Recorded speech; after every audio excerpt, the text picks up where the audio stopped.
Unfortunately, I only have one sock. I don't know what happened. I guess I left it somewhere, forgot it. So I'm still gonna rock it for you guys. USA pride. Let's get after it.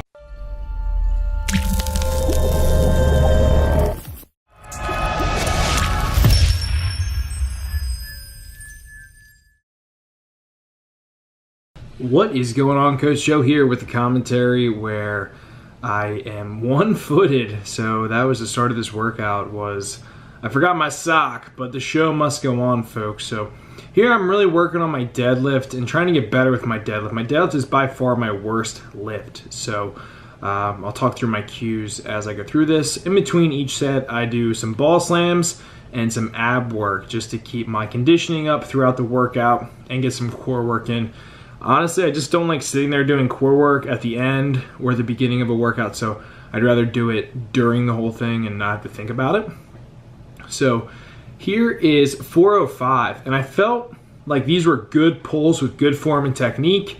Now I noticed that once I get above 450 and I'm starting to work more intensity, even today I did more volume and intensity, so I did 3x3 at 80%. Towards the last set, you can start to see that I get out of form. The one thing I tried to work on was keeping my chin tucked, and I learned that from Brian Alzer as a cue that he worked on, so I figured I'd give it a shot. You can see I start to pull a little bit more with my arms. My arms kind of bend a little bit, and ooh, belt malfunction, pinched the crap out of my belly. But anyway, like I said, show must go on. Here I go. But as you can start to see, I start to shoot my hips up more, and my form starts to go. So I'm trying to build a little bit more consistency as I can increase that threshold.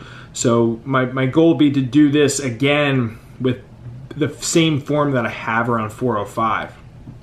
And this was just good for me to see. One of the YouTubers that subscribed kind of mentioned you should do this and video it to see where the form breaks down.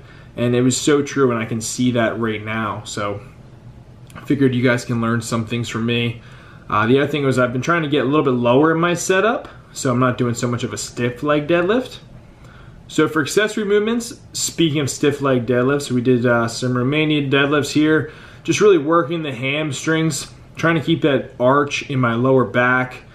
Same thing here, keeping my chin tucked and just engaging the glutes and the hammies. So this is something that just I love to throw in there for accessory movements, something I really feel like increases my deadlift. And I did about 8 of these with 225 for I think 3 or 4 sets. Next up, the hardest part about this is getting my big body under that bar, but I did some hip thrusters. The thing here you want to make sure that you do is you really want to target your glutes and not so much your lower back. Okay, so make sure when you're doing this, you're feeling it in your hips and in your glutes. If you're getting lower back pain, you should either find something else to do or make sure that you're really working your form with this. Here is me doing some Atlas stone work. So I did 5 sets. Oh, slippity dippity doo dah. Yeah, you gotta watch them stones with a slippery shirt. But I did 5 stones for 4 sets.